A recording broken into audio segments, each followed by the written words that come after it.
And how are all you beautiful beings doing out there this morning? Thanks for coming back again. We're doing the lessons of A Course in Miracles, and today we're doing lesson number 284. I can elect to change all thoughts that hurt. That is an empowering message, yes? All right. Loss is not loss when properly perceived. Pain is impossible. There is no grief with any cause at all, and suffering of any kind is nothing but a dream. This is the truth, at first to be but said and then repeated many times, and next to be accepted as but partly true with many reservations, then to be considered seriously more and more, and finally accepted as the truth. I can elect to change all thoughts that hurt, and I would go beyond these words today and past all reservations and arrive at full acceptance of the truth in them.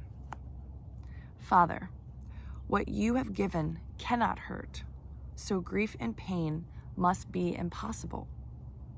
Let me not fail to trust in you today, accepting but the joyous as your gifts, accepting but the joyous as the truth. I can elect to change all thoughts that hurt. So I think in this lesson it's telling us that when you first hear this statement, you're going to want to repeat it many times, and then you're going to think, I don't know about this. You're going to have many reservations.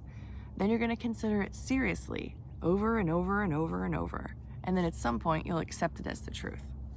I think that's pretty fair. It's a good assessment of how this one will kind of like run through your system. All right, let's see what A Year of Forgiveness has to say about this lesson. 284, I can elect to change all thoughts that hurt. You are blessed beings indeed. I am that one you know as Jesus. Of course, many of these lessons do not ring true when you first read them. They seem as if they are cruel. To say that grief is not true seems to belie everything you have come to understand about love on your planet. That when you lose somebody in physical form, you will feel grief, and that is a good and healthy thing. If you are in full control of your reality, your thoughts, and your feelings, you will be far from thoughtless, unkind, and unfeeling. In fact, you will be far more compassionate and loving toward your brothers and sisters, and things such as deep grief will not torment you.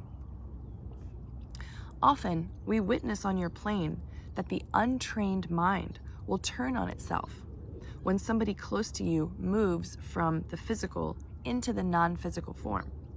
This is a natural part of your evolutionary cycle. It is a joyous time for the spirit because it leaves behind the ego's playground and seems to be freer and more able to do whatever it wishes. In fact, from the departing spirit's point of view, there is only the opening and the closing of a door, and then there's freedom. From your point of view, in the ego's playground, there is loss, but that is only because the mind holds such a low frequency. It focuses on physical material bodies as who those beings are rather than their consciousness, minds, and ever-changing aspects. These follow a person from birth to death, were there before they were born, and still exist after their bodies fall away. You do not die. In fact, your consciousness merely blinks and carries on. When you change your perspective about the body and death, you will not grieve. You will be excited for your loved ones to go on to the next part of their journeys.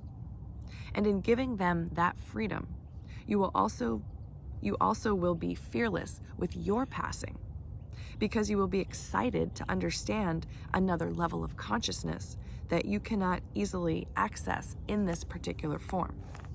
You can see that changing your mind can relieve you of some of the great burdens of physical existence. Keep on this path, understanding that you will not always understand these lessons. You may not even believe them the first time you read them.